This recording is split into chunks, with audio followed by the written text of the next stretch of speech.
हिमाद्रि पार्श्वे चटतेरमन्त्रम् सम्पूज्यमानं सततं मुनीन्द्रे सुरासुरैर्यक्षमहोरगाढे केदारनाथं शिवमेकमीडे मधुमेशनाथं शरणं प्रपद्ये। 12 ज्योतिर्लिंग में केदारेश्वर एक ज्योतिर्लिंग है, उसी में कहलाते हैं पंच केदार कहलाते हैं। केदारनाथ, मधुमेश्वर, तुंगनाथ, रुद्रनाथ, कल्पेश्वर। क्यों मने? जब सत्ययुग में विष्णु भगवान ने नर और नारायण रूप में तपस्या की है, तपस्या की साक्षात्कार होकर भोलेनाथ ज्योतिर्लिंग स्वरूप में प्रकट हुई, वही ज्योतिर्लिंग केदारेश्वर जी है।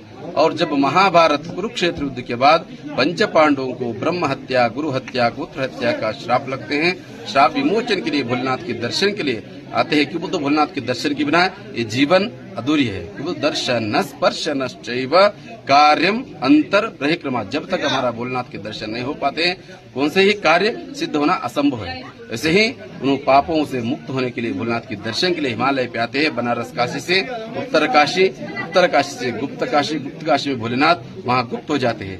लेकिन भोलेनाथ जहाँ शिव है वहाँ शक्ति माता पार्वती है। माता पार्वती की तपस्या करते हैं। माता पार्वती की कृपा से भोलेनाथ काशी विश्वनाथ गुप्त काशी में माता पार्वती की कृपा से भोलेनाथ अर्धनारेश्वर स्वरूप में दर्शन दिए पंच पांडवों को। फिर आगे हिमालय पे गए भोलेनाथ, वहाँ पशु के रूप में धारण हो जाते हैं भोलेनाथ।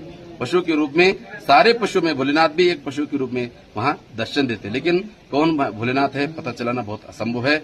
लेकिन उस समय में 2 पर्वत मेरु सुमेर पर्वत के ऊपर खड़े होकर भीम ने उग्र रूप लेकर सारे पशुओं को नीचे से जाने देते। सब चले गए, लेकिन देवों की देव महादेव अलग रास्ते से जाने लगते हैं। तब पता चल जाते हैं उनको वही स्वयं महादेव है। तब पीछे जाकर दर्शन करने पकड़ने जाते हैं। तब तक भोलेनाथ मुखभाग जमीन में चिप जाते हैं। अग्रभाग पशुपतिनाथ नेपाल काठमांडू में दर्शन दिए। वो तो भोलेनाथ यहाँ पशु रूप में आए बोलकर पशुओं की नाथ पशुपतिनाथ ऐसी प्रसिद्ध हो गए नेपाल में। और यहाँ जो शेष भाग बच गए पृष्ठ भाग केदारनाथ में, पृष्ठ भाग में बैक साइड, इसलिए वहाँ स्वयं पंच पांडवों ने पूजन करके भोलेनाथ का स्वयं घी लगा के सेवा की है।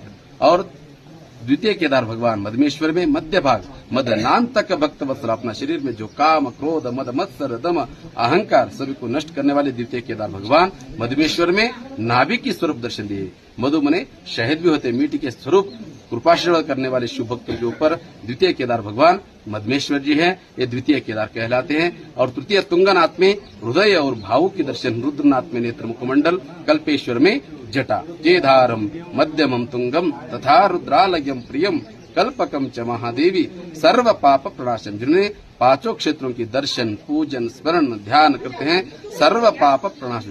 धर्म